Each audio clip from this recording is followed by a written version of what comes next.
The mother of all bull runs might be just in front of us, and the reason is not that the halving is coming up in April, which is an obvious driver for the Bitcoin price, but rather other factors that are very important to discuss here, and we are going to lay out the risks and what is going to happen, in my opinion, in the next minutes of this video.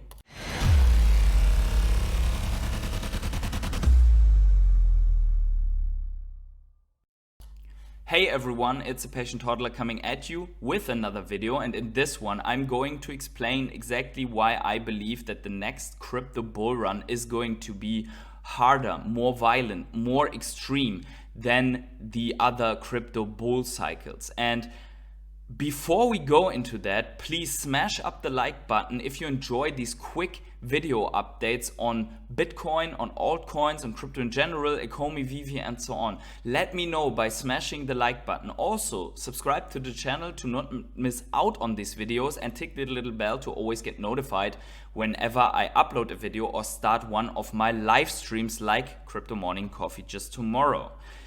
Also, very important to note here is that this whole video only reflects my personal opinion, and therefore it's very crucial that before you are going to give in to your FOMO that you are more likely than not going to feel, that you make your own research, perform your own research, because only you can be responsible for your financial decisions.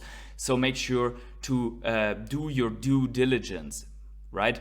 But let's listen to the Strike CEO here first, who is going to lay out for us why he thinks that this bull market is going to be so massive. So what do you see? What's the future, the near term and the longer term future that you envision for Bitcoin? Oh my gosh. This thing's going to hundreds of thousands of dollars per coin, Charles. I mean, the US government is in so much debt. The way I think about Bitcoin's price equals technology plus fiat liquidity. So it's going to go up because it's innovative tech and it's better money. But what really shoots it up at a neck-breaking pace is when our government is tens of trillions of dollars in debt and has to roll that debt over. So they got a lot of money to print and financial assets are going to soar. And Bitcoin goes up the most because it's the hardest to make more of. It's over, man. This thing's going to the moon. You know, so interesting, too, because it's not just the U.S. I was just reading today, globally, these countries, these advanced nations and all this fiat currency are going to have to spend $2 trillion on the interest alone, and they won't stop spending, Jack. They just won't stop spending money, and it's coming back to haunt them, and it's coming back to maybe people realizing fiat currency is not the place to be, huh? Charles, this would be my message to America. Give me a second on this one. Guys, the U.S. government's got about $10 trillion over the next 2 years to roll over, refinance. That's debt. Our country's in debt. It's a huge problem. They got three options. One, they could pay it back. It's not a real option because we don't got the money. We're broke. Two, our government could come out, Charles, and say, you know what, guys, we screwed up. After World War II, we changed the way money worked. We got off the gold standard. We issued debt all over the place. We got way too cocky. And actually, all of our banks don't have your money. They're insolvent. All the airlines you fly and travel on aren't actually good businesses that should be in business. Healthcare shouldn't actually be free.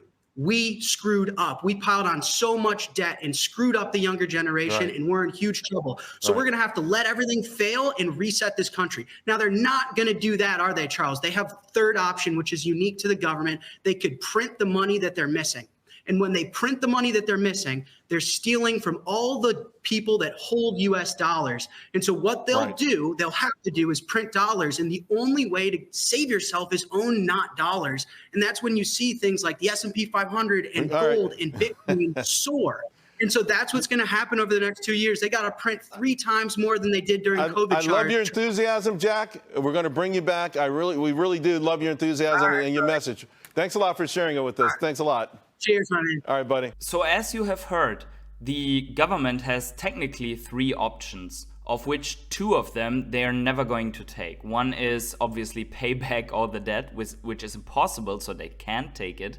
The other one is to admit that they have screwed up and they are going to default, basically, which they are also not going to do, because each and every politician and each and every responsible is very likely glued to his job, and that meaning that they don't want to lose their jobs, so they are not going to take that decision. And then there is the third decision, that is printing money, and printing money hard, because as the debt rises so heavily, they also have to print more and more money. And that is what the Strike CEO here says that is going to happen. And actually, if we're looking here at the rates, or better at what the market thinks that is going to happen with the rates, then we can already see that very likely there are rate cuts coming already in the first or second quarter of next year. So how you read this table real quick is, here you see the basis points that you are in and the chance of them happening by the time on this side that they are supposed to happen. So there are meetings, Fed meetings around these time frames, and there are basis points to allocate.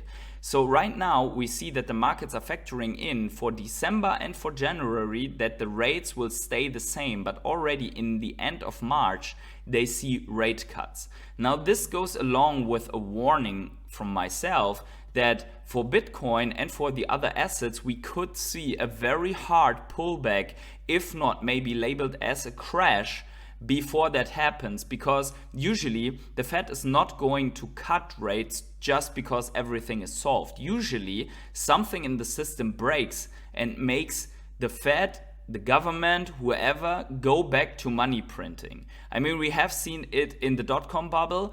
Economy broke, money printing started. We have seen it in the US subprime crisis. The system broke and then rate cuts happened, and actually have happened basically to a zero.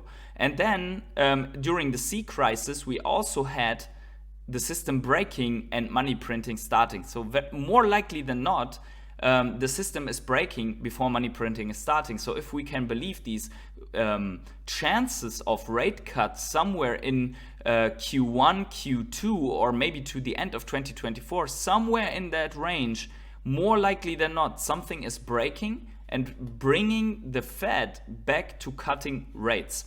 And that could mean, even though we are extremely bullish on that whole crypto thing and we are looking at Bitcoin, we can see that we are right now down only a couple of % on Bitcoin, but we can actually see maybe a 20% or maybe even more of a pullback, and we can go as much as 38 or even 55% without putting in a new low. So this is why I kind of agree with the bears that there's going to be a pullback more likely than not, a quick scare, a quick crash on Bitcoin that could bring us down extremely.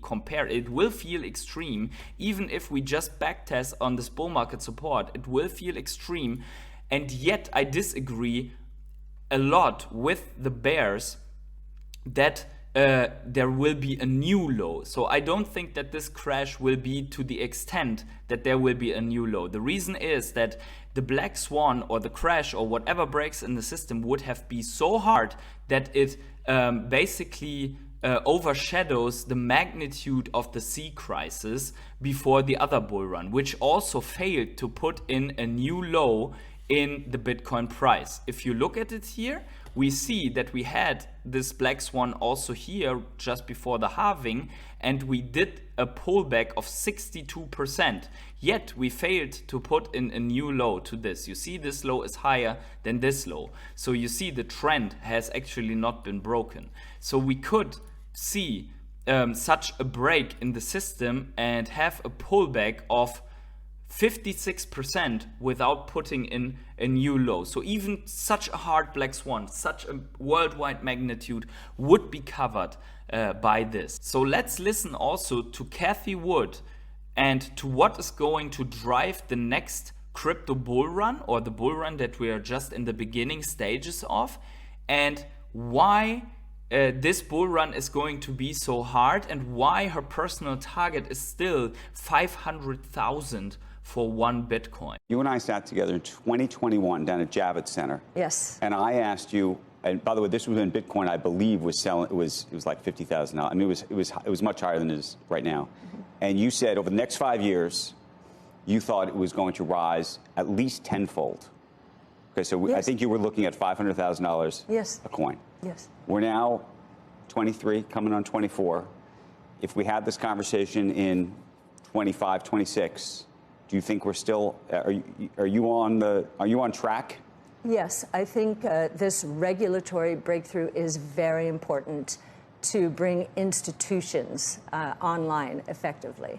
And I think BlackRock and Coinbase's partnership is going to be very important. The other thing that's very important from an institutional point of view, way back in 2018, Cambridge Associates, which advises institutions, said, you may not like it, but you better have a point of view because this is a new asset class. It's a source of diversification.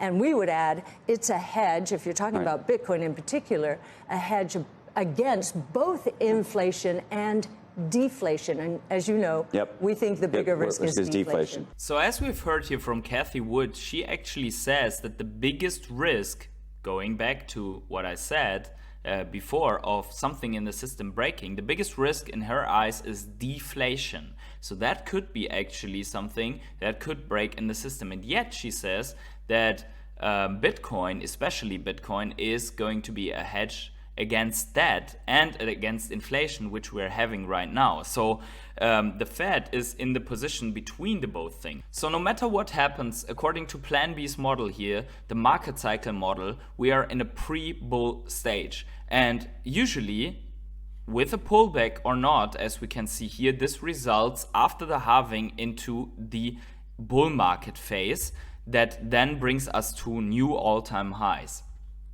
If we are looking at altcoins, we can also see that we are with the altcoin index right at the same levels as in 2019 and 2020. That was the time when the foundation was laid for 100x gains. So Mustache here makes the argument that actually we have not seen anything for altcoins yet, and Cathie Wood and the Strike CEO made the argument that we have not seen anything for Bitcoin yet.